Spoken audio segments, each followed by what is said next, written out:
Hello，大家好。在2021年11月，我签了我人生第一台车福特酷卡。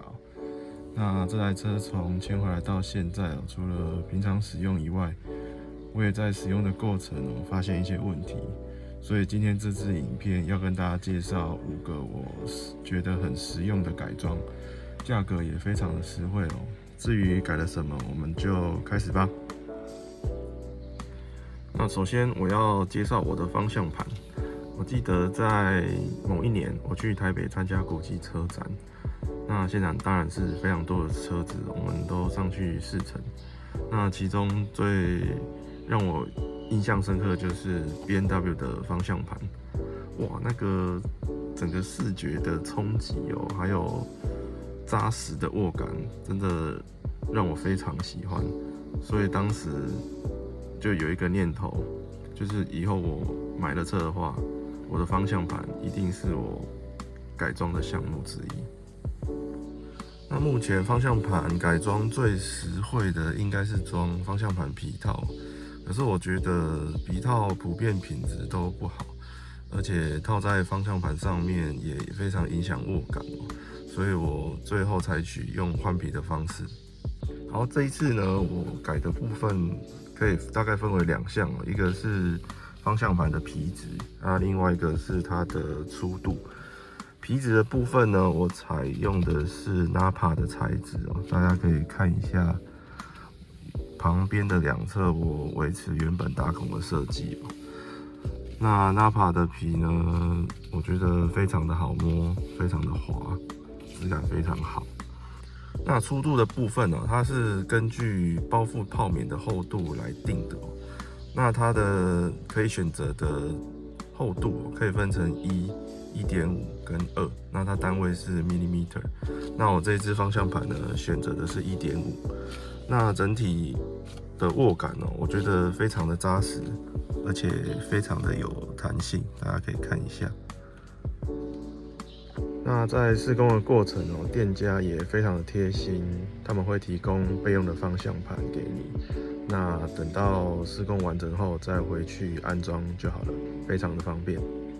那我觉得自己说不太准。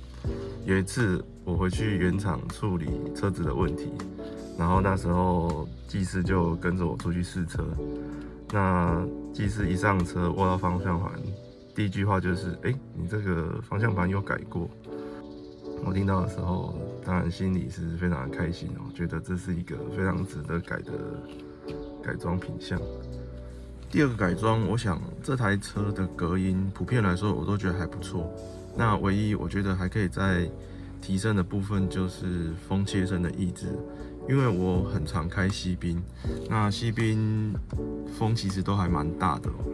尤其是我又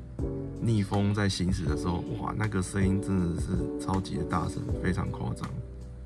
那为了解决这个问题我在4个车的车门还有后尾箱门都贴上了胶条，来强化车体的气密性。那大家可以看一下这个是 A 柱的部分，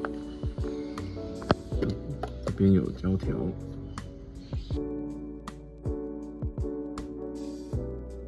这个是 B 柱的部分，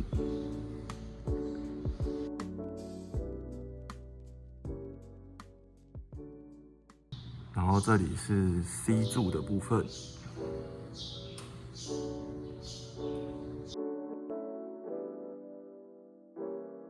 这是后尾箱，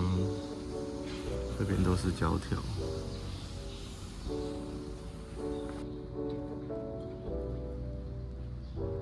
那另外在车门的门框，我也有贴上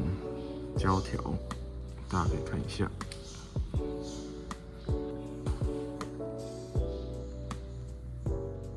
这样一来除了提升车门的气密性也让整个车子的隔音变得更好。那同时也让关门的手感变得更扎实大家可以听听看。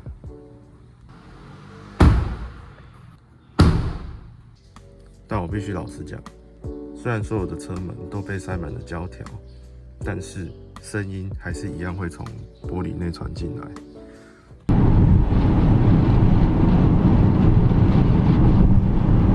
所以除非把这个风切声的来源的设计把它处理掉，不然就是玻璃更换为双层隔音玻璃不然我觉得这个问题应该还是没有办法解决。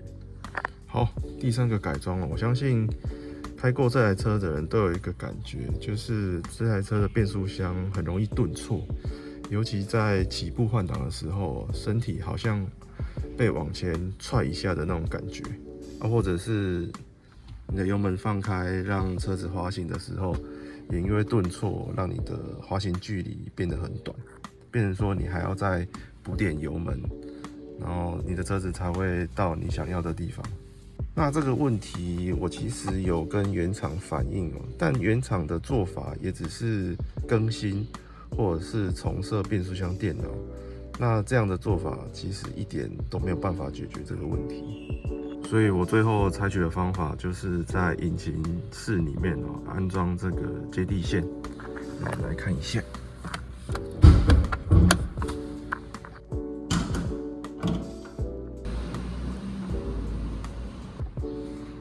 好，这个就是引擎接地线，那它总共有5条线，这4条线呢，我看它的做法是连接到引擎还有变速箱的锁点上面那现在因为盖起来了，所以也很难看到它连接到哪里。那另外这条线呢，就是连接到我们车体本身。那改完之后，我觉得变速箱的顿挫改善非常多，然后油门的控制呢也变得比较细腻而且反应也变得更灵敏。另外就是滑行的距离终于变长了真的不夸张，我都觉得好像换了一台车一样。好，第4个改装呢，我想现在的车子普遍都有怠速熄火这个功能所以每当你一上车启动引擎之后，下一个动作一定是关怠速熄火。那我觉得这个功能还蛮讨厌的因为有时候我会忘记关，所以等到车子一停下来，引擎一熄掉，我就觉得好讨厌。那我的解决方法就是请店家进入车子的系统把它做一个永久性的关闭这样我一旦要使用车子，我就不用再去管它了，非常方便。那另外我还有开通几项的隐藏功能，那它非常的方便，它可以从右边的这些按键直接去做一个更动大家可以看一下。那进入车子的选单呢，设定的部分我有开通了车辆还有驾驶辅助里面可以进去做一个调整，比如说盲点的侦测啦、定速控制这些功能。那这些功能其实原厂是没有设定在这个仪表板的它都要透过这个车载的萤幕去做一个设定那我觉得把它整合在这个仪表板的话，我觉得会比较直觉也比较好操作。那另外我还有开通雾灯的转向辅助就是方向盘打哪边，那一边的雾灯就会亮，那辅助我们夜间在开车的一个照明。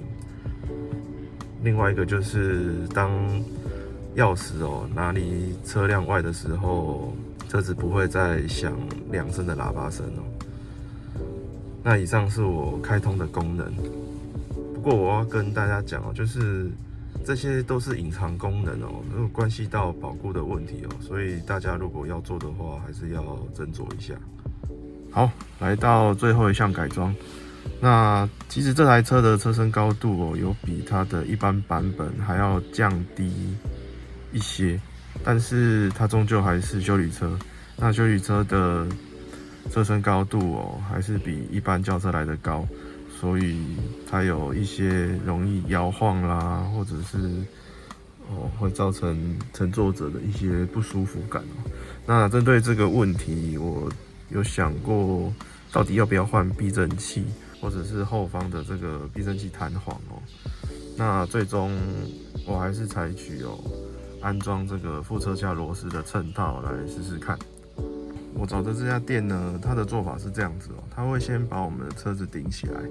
然后并且确认所有副车架螺丝的位置哦。再来是它会把这个螺丝打松。对，然后这车子它越开越快，真的。这里我觉得老板真的超厉害的哦，他只要摇一摇、晃一晃哦，就大概知道公差的大小哦。这台车前后总共有8根的副车架螺丝哦。那大家知道吗？只有1根没有公差，其他7根都有。难怪这台车会这么晃，不是没有原因的。针对这些公差呢，它会现场制作衬套。那衬套大概是长这个样子。然后这个衬套呢，就会套回我们原本的螺丝，然后再锁回原本的位置。那当螺丝都锁好以后，那老板也很有趣，他请我开出去绕个几圈试试看，再回来付钱。那改完第一个明显的感受，我觉得过弯非常的有信心哦，因为方向盘转了之后，车子就过去了。那另外车身的晃动感，我觉得也少很多，所以在加速啊，或者是变换车道，车子真的很稳，而且一不小心就会超速。我们这台车它有一个通病，就是它的后避震器很容易漏油。那老板有说到，就是因为这些公差导致我们这些避震器除了要承受上下的这个压力以外还受到左右的这个拉扯它变成说它拉扯久了它避震器上方的油封就会破裂所以才会导致漏油。这台车在安装正套之前有回原厂做避震器的更新那我们来看一下，从衬套装好后到现在将近大概1年的时间还有没有漏油的情形？走。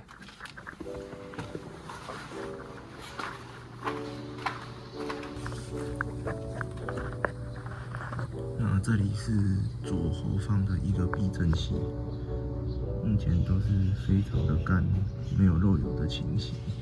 那这边是右后方的避震器一样没有漏油的情形。那这家店唯一的缺点我觉得就是预约等待的时间比较久。不过早预约早享受嘛，晚预约不但没有折扣，而且还要等很久，是真的。好，以上是我想推荐给大家的5个改装那店家的资讯啊，还有改装的费用，我会放在影片下方的那个说明栏里面。那如果你有类似的改装经验或好用的改装品，欢迎在下方留言分享如果你也喜欢这部影片的话，记得帮我订阅、按赞还有分享那我们今天的影片就分享到这边，拜拜。